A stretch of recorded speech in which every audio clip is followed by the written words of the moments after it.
घमंडी टोनी चिड़िया। एक जंगल में बहुत सारे जानवर रहा करते थे। सभी जानवर जंगल में खुशी के साथ रहा करते थे।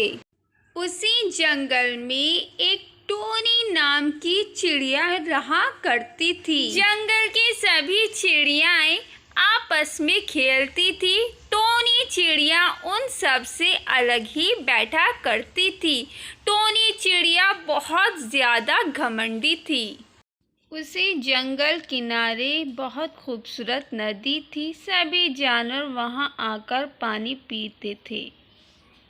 उसी नदी किनारे टोनी चिड़िया का घर था। बरसात का समय होता है, बारिश बहुत तेज पड़ जाती है। सभी जानवर अपने अपने घोंसलों में बैठे रहते हैं। टोनी चिड़िया भी अपने घर में बैठी रहती है। एक रात बहुत तेज बारिश हो जाती, जिससे नदी में बाढ़ आ जाती है। बाढ़ के कारण टोनी चिड़िया का घर भी डूब जाता है। टोनी चिड़िया बहुत परेशान हो जाती है और एक पेड़ के नीचे रोने लगती है। तभी वहाँ पर जंगल के सारे जानवर आ जाते हैं। सभी जानवर बोलते हैं, क्या हुआ टोनी बहन, तुम क्यों रो रही हो?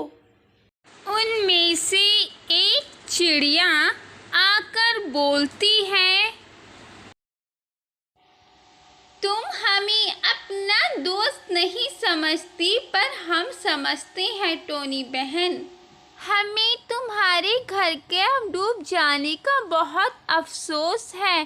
तुम चिंता ना करो, हम सब तुम्हारे साथ हैं। जब तक तुम्हारा घर नहीं बन जाता, तुम टोनी बहन हमारे साथ रह सकती हो। उन चिड़ियाओं की बात सुनकर टोनी चिड़िया और ज़ोर ज़ोर से रोने लगती है। टोनी चिड़िया रोकर बोलती है, मुझे माफ़ कर दो मेरी बहनों, तुम ही मेरी सच्ची और अच्छी दोस्त हो। मैं भूल गई थी, तन की सुंदरता से मन की सुंदरता बड़ी है और वो तुम्हारे पास है। सभी जानवर पक्षी टोनी चिड़िया को माफ़ कर बहुत अच्छे दोस्त बन जाते हैं।